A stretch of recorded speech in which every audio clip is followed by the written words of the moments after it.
There's no mystery to what the Minnesota Vikings are going to do against the Chicago Bears. This game is going to be all about beating the Vikings blitz and keeping Josh Dobbs contained and in front of you. You are Locked On Bears, your daily Chicago Bears podcast. Part of the Locked On Podcast Network, your team every day.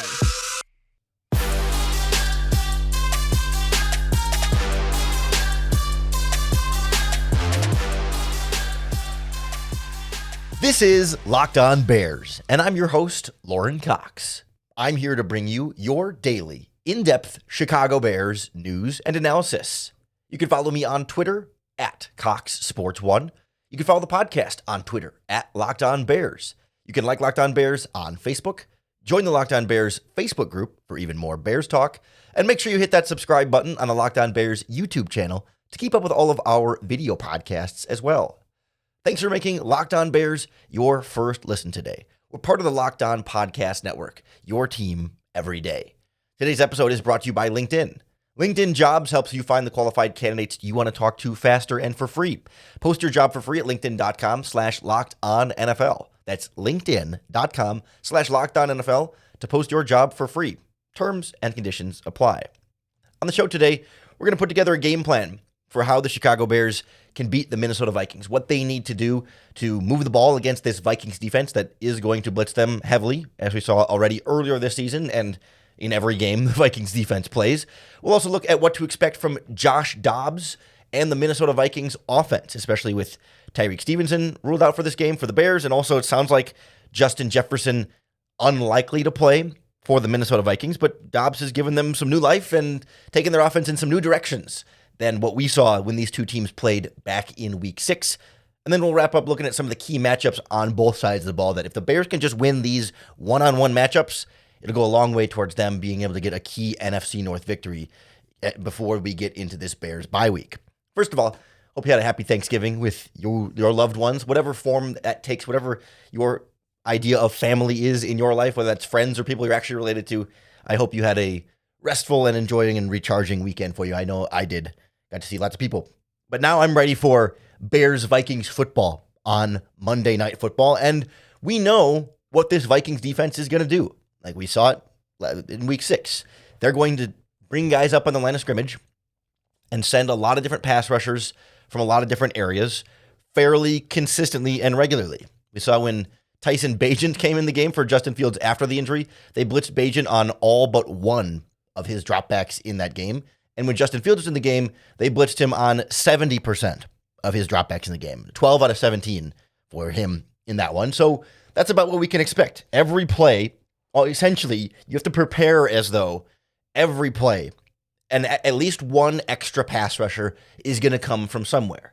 Sure, there will be plays where they don't blitz, and you have to be ready for that too. But generally, it's best to assume that at all times, we need to have an answer for them blitzing, because it's going to happen, and it might not just be one player, it might be 3 extra players, right? They can send all sorts of blitzers and send the house at you to try and get your quarterback uncomfortable. So you need to have options ready. I need every play call that comes in, or at least every passing play to come in, needs to have a hot route. Somewhere that Justin Fields can know, okay, if the blitz is coming, I can throw the ball there right away and know that it's safe, it's going to be open quickly. It's not necessarily always a downfield thing, but even just a check down that it's just blitz means go there to get rid of the ball, because I know they'll have fewer defenders back in coverage, and that hot route can maybe do something after the catch.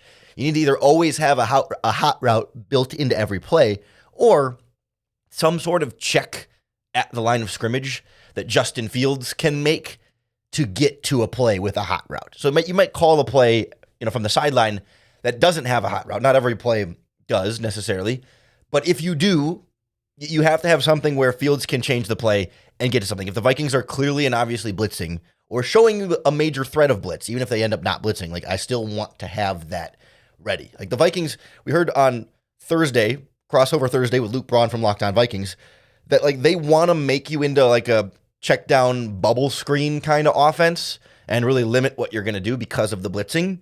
And I think to some extent that's going to be a necessary evil. What they do there generally can work, right? They're going to force you to throw some bubble screens, and they're going to force you to throw a lot of quick little hot checkdowns. And their idea is that you're not going to be able to move down the field effectively enough if that's all you're doing as an offense. But I think part of this game is like you're going to have to do that sometimes. But you're also going to have to find a way to be able to do more than just that. And I think that's where you start to talk about loading up with max protection plays, right? You're not going to do this a ton, but have a running back and a tight end or two tight ends stay in as extra blockers. So you only have maybe two receivers running downfield, but it loads up a play where Justin Fields can take a shot and you feel like, okay, my wide receiver over here can beat their cornerback in this matchup, especially if they're going to be blitzing. A lot of that blitzing ends up being out of man coverage. Sometimes it's zone, but a lot of times, even when it is zone, there's so few defenders in zones that it kind of becomes man coverage, at least for the outside receivers one-on-one. It might be zone over the middle, but the edges kind of end up operating like man, even if it's a zone coverage call. And so, okay, can DJ Moore then beat that guy and you take the shot downfield?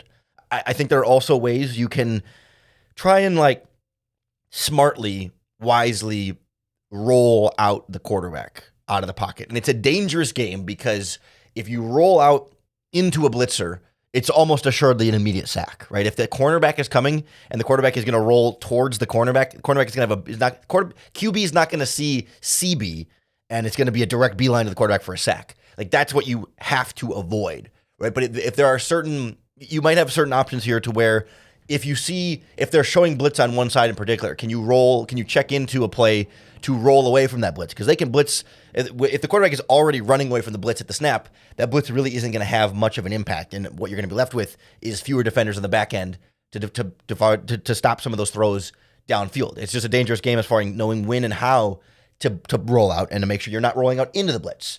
Some things you can do to try and prevent that, like you can pull either a tight end across the formation, almost like a split zone action, or even pull a guard with the quarterback when you roll out so that if they are blitzing that direction, there's a blocker running with the quarterback to pick up the first player coming his way. Like there are different things you can do to set up a rollout that'll be a little bit more effective in the face of a blitz. But that's the kind of thing that if you can set it up perfectly, that can get the downfield passing game open a little bit more. So you're not just bubble screening and checking down. Also, like regular screens, a running back screen to try and draw the blitz in and throw it behind them is always a great way to go. They say that throw to replace the blitzer is where you can find space in there. And then, of course, you got to be running the ball effectively, staying ahead of the sticks so they're not keying in on 3rd and 2nd and long where they can really just blitz and get home, but having to be able to stop the run as well. I think a lot of times when a defense like this can load up the line of scrimmage with blitzers, that tells your offensive lineman where the run fits are, so there's less of a read for the running back. And it can be, I don't want to say easier to run the ball against those kind of fronts, but it requires less thinking, and it's a little bit more clear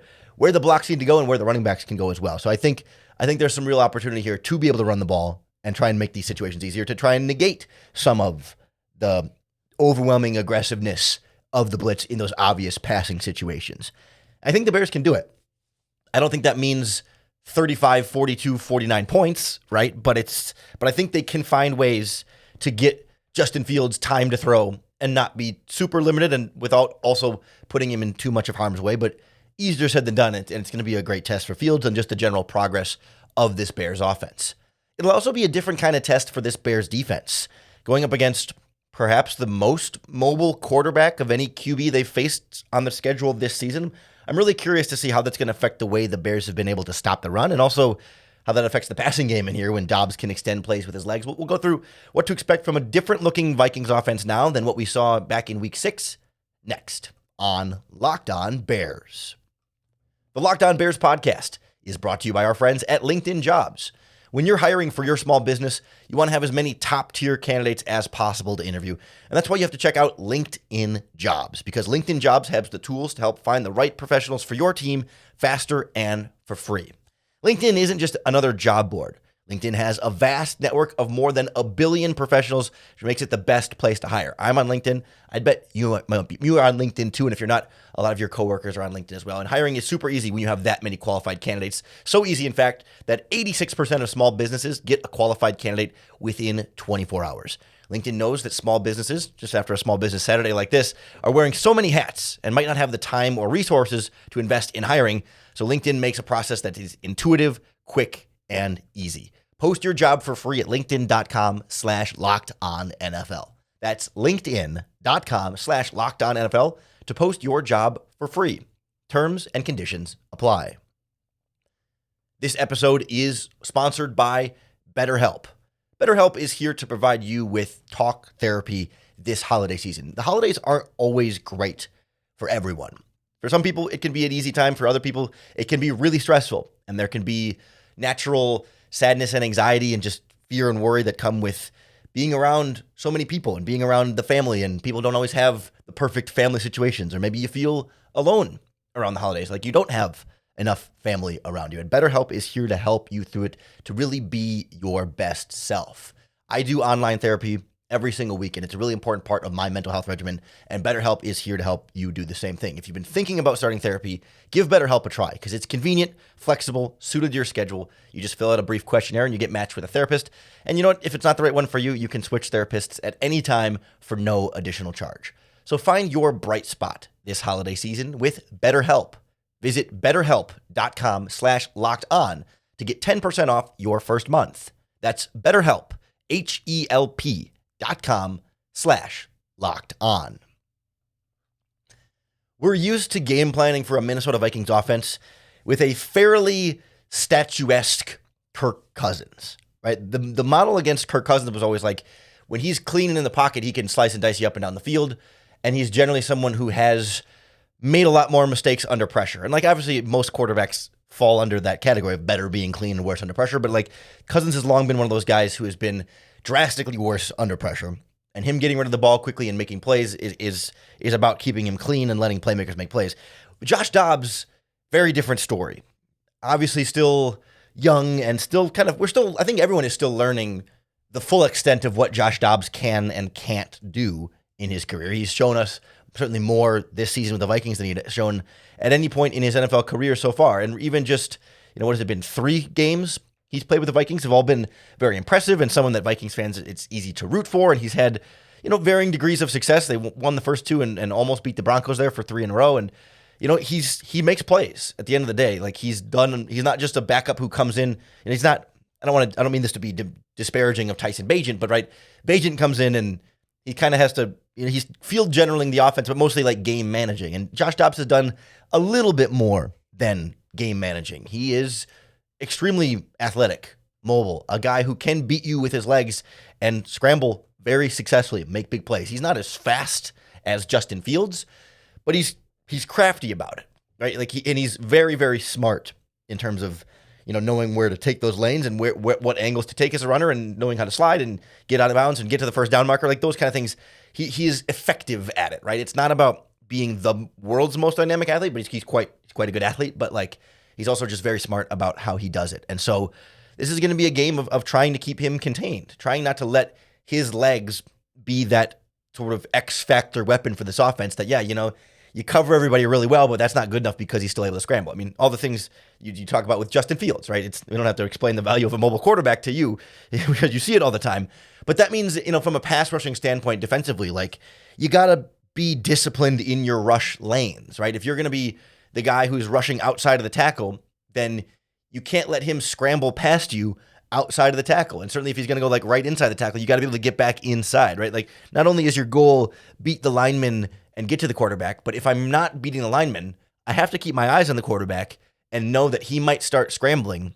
So I need to know whether I need to disengage to the outside to try and keep him in the pocket, or disengage to the inside to try and keep him in the pocket, or if he's stepping up towards you, to not let him scramble past you and get past the line of scrimmage and try and pick up first down and all that stuff. Like Dobbs, like Fields, is a quarterback who generally will hold on to the ball longer, wants to try and make a play, and can use his legs to extend plays. And so that's where your pass rush then has more time to get to the quarterback. Very different from Jared Goff last week, where he gets rid of the ball very quickly. And like, as fast as you try and get to the quarterback, he'll feel that and immediately get rid of the ball. As soon as he feels like the offensive lineman is getting beat, he's gonna throw it. Whereas Dobbs will be more inclined to try and extend that play, try and get out of the pocket, try and make that guy miss, try and find something else downfield. And sometimes as a result, early now in Dobbs' career here, he will run into pressure sometimes and can run into sacks sometimes, right? If he's going to step up and leave the pocket, if you're able to disengage from your pass rusher or from your pass blocker as a pass rusher, he will run towards you, and then you just need to tackle him. Not all the time, but right, that's one of the things here where it's like, it's not purely about beating your rusher. It's about It's about being ready to clean up if someone else flushes him out of the pocket or he just decides to leave the pocket early, which he does sometimes. Be ready to let him come to you and make the tackle. It's about really like motor and hustle here, like rushing to the whistle, not trying your pass rush move and then kind of like, all right, well, I didn't get him on this play, give up, because he's going to hold on to the ball long enough. When he does have a clean pocket, does have some time to throw, he does throw a pretty nice deep ball. He's had some very impressive downfield throws.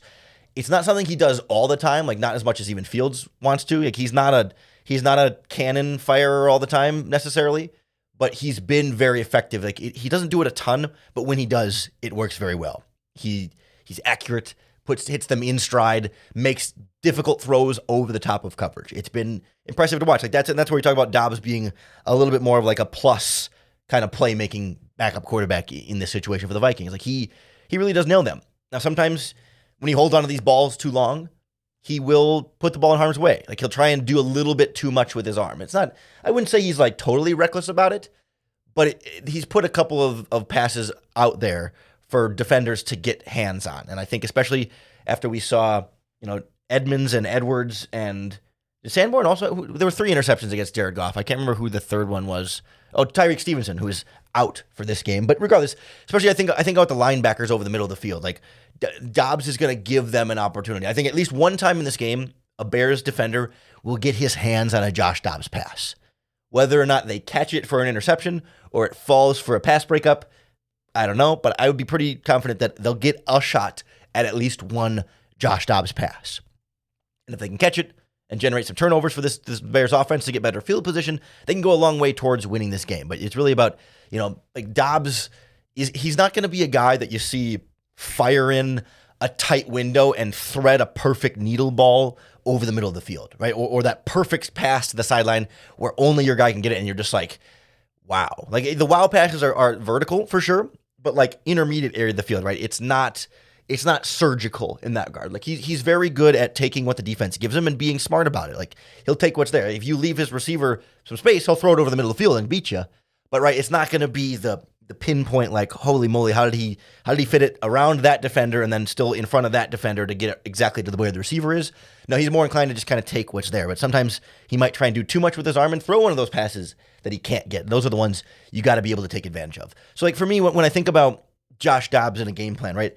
My idea is not, it's not like force Josh Dobbs to beat you, with his arm. Like he's a better quarterback than that. It's not just shut the running game down and make the QB beat you. It's not as simple as that. But really, to me, it's about keeping Josh Dobbs in front of you, right? If you don't let him scramble everywhere and keep him contained in the pocket, and you don't let him hit a couple of those deep shots over the top, make him throw over the middle of the field and work his way down the field that way, maybe you can get him into making a mistake or two, and that this Vikings offense, especially without Justin Jefferson, might not have the playmakers to score a ton of points on you that way. And to be fair, like the first time the Bears and Vikings played, they only scored 19 in that game. That's a winning defensive performance against Kirk Cousins.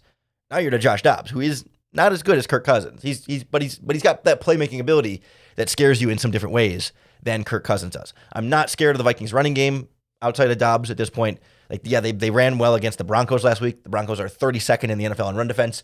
I don't really see that as like a sign that they got better. I think they just played a worse run D. I think, between Alexander Madison and the other guy whose name escapes me in Minnesota, those backs don't scare me. I think the Bears can shut down the running game. Ty Chandler is who I was trying to think of there. They'll get their 40, 50 yards each for like 3 yards a carry, and that's fine. I'm not worried about the running game. It's about Dobbs' scrambles and Dobbs' deep passing and just tackling and making sure you get these playmakers down. I'm more concerned about Hockenson getting free chunks of yards here and there than anything else. But, that's one of the key matchups I think that this game is going to be all about, is stopping guys like TJ Hockenson, not letting him just be that security blanket that runs all over you like it felt like he did in the first time against the Vikings in Week 6. We'll go through some of the other key one-on-one matchups that the Bears need to win in order to beat the Vikings on Monday night. Next on Locked On Bears. The Locked On Bears podcast. Oops. Where's my overlay here? There we go. The Locked On Bears podcast is brought to you by our friends at PrizePicks. PrizePicks is the better way to do daily fantasy sports because PrizePicks puts you in complete control. It's you versus the PrizePicks projections available. I have a couple of entries in for this Bears Monday night game on my PrizePicks. Right now, I have one where PrizePicks sets a projection, right, for every player's stats that they're going to perform this game, and you decide whether they will do more or less than their PrizePicks projection. So I have DJ Moore with more than 4.5 receptions, and I have Joshua Dobbs with more than 37.5 rushing yards, but I've got Alexander Madison with less than 17.5 rushing yards in his first 5 rushing attempts. And if you get your picks right, you can win up to 25 times your money. It's a lot of fun. I play PrizePicks. It gives you some extra stakes. You're watching the stats for all the players in your Bears-Vikings games, but it's also not just football. They've got basketball. They've got hockey. They've got soccer. They've got across-the-board tennis on PrizePicks as well. You name it. College basketball as well. PrizePicks is a lot of fun. You got to check it out for yourself. Go to prizepicks.com/LockedOnNFL and use our promo code LockedOnNFL for a first deposit match up to $100. That's an extra $100 to play with at prizepicks.com/LockedOnNFL. Promo code LockedOnNFL. PrizePicks. Daily fantasy sports made easy. If the Chicago Bears want to make life easy for themselves against the Minnesota Vikings, they got to win some key one-on-one matchups here. And I think it's a lot of one-on-one matchups that feel winnable, right? Like the Vikings are a good team, a better team than Chicago Bears. But like in pure on-paper talent, you don't go to some of the key matchups and feel like the Bears are drastically outmatched. Like, for example, I really want to see how Jalen Johnson does against Jordan Addison, the young wide receiver for the Minnesota Vikings. This is a game where I want Jalen Johnson to shut him down, hold him to nothing. I don't want to say 0 catches is anything more than 0 would be bad, but like make him a non-factor in this game. The story on Jordan Addison that everyone knows, if you're physical with him, you press him at the line of scrimmage, you jam him on his route, you don't let him run free, he struggles to separate and get open. He is not strong. He is frail is too heavy of a term because he's an NFL athlete. Like he's not weak. He's just not NFL strong. And Jalen Johnson is a physical cornerback. So go kick his butt. Go show him that you are a shutdown cornerback. Like we know it's not proving to me that Jalen Johnson is a shutdown cornerback, but shut him down. Like go shut him down, talk trash, get in his face, tell him that he's weak, tell him that he's soft, and like physically beat him up. Like don't like actually get in a fight. Like don't actually punch him and get ejected, but you know what I mean? Like be the physical cornerback that you are and take that player out of the game. Because especially with Justin Jefferson not expected to play, according to ESPN. He's questionable on the injury report. ESPN says not expected to play. There are other receivers that are KJ Osborne, Brandon Powell, Jalen Nailor, and N'Keal Harry. Let those guys beat you. I'm not so worried about it. Even with Tyreek Stevenson out for the Bears in this game, Terrell Smith was already earning more playing time last week and rotating with Stevenson. So I'm not panicking there, especially not panicking because he's going up against not a very good wide receiving core. Let those other guys beat you, and then really keep an eye on TJ Hockenson. I mean, that's a group effort. It's not a one-on-one matchup there, but linebackers, safeties, slot corners, you got to have eyes on him. You got to stay close to him, not give him a bunch of separation, because he really did a lot of damage against the Bears the week before. When I look at this Vikings offensive line in terms of getting that pressure on Josh Dobbs, the interior is still their weakest spot. Their center Garrett Bradbury, is not great. They get by. I mean, I don't know. Think about it kind of like Lucas Patrick. It's like, yeah, is he the reason they lose games? No. But if you're looking to attack a weak spot on the offensive line, it's there. Like him and the right guard, Ed Ingram, are not great. So I want to see Gervon Dexter have another big game. He's been playing really well lately. It hasn't been like big sacks, but he's getting pressure on the quarterback more and more consistently over time. And I want to see him step up in that spot. I mean, Justin Jones too, Andrew Billings, the whole defensive interior. But specifically, I want to see a Gervon Dexter sack of Josh Dobbs, beating those guys. The right guard in the center is where I think you can start to get home in there. Get that pressure right in front of Dobbs' face. It certainly can be disruptive there. But then the edge guy's got to be able to contain, because Dexter can flush him up the middle, but if he can get it to the outside and extend plays with his legs, that's where you're going to get in trouble with on the back end, a la Justin Fields. Whereas I think the matchup to watch on the Bears offensive line versus the Vikings is the opposite. It's the edges. It's Braxton Jones and Darnell Wright going up against Danielle Hunter and DJ Wonnum. So both of those guys have some success getting after Fields and Bagent in the first Vikings-Bears matchup, albeit Larry Borum was starting at left tackle in that game and not Braxton Jones, but still, like the interior of the Vikings defensive line, I'm not here to like disparage them per se, but they don't scare you nearly as much as the edge guys. Danielle Hunter has like 11 sacks this year. DJ Wonnum has 6 or so, I think. And again, they had some success previously, and I'm more nervous about those guys than former Bears legend Jonathan Bullard or former Bears legend Kyrese Tonga on the interior of this Vikings defensive line. Yes, they're both, I believe, starters on this Vikings defensive line. Not as worried about their pass rush getting at their fields as I am those edge guys and your tackles being able to hold up against them. And, especially with blitzers coming then too, like if the tackles have to pass off the edge, if Danielle Hunter is coming and a cornerback's coming, tackle might have to go to the corner, and then your guard has to come over to Hunter, and then all of a sudden, certainly that you still trust a guy like Tevin Jenkins or maybe Nate Davis to pick that up, but it's the communication there too against good pass rushers. If those guys end up stunting on the inside, and it's Lucas Patrick, and you get a little more scared there, but regardless, you know what to expect, right?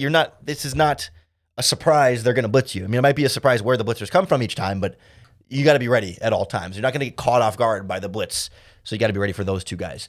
In terms of on the outside, the Vikings have an injury at corner right now. Their starter, Caleb Evans, I don't know how to say that, Caleb Evans, he's questionable and might not play, so their backup is a third-round rookie, Mekhi Blackman.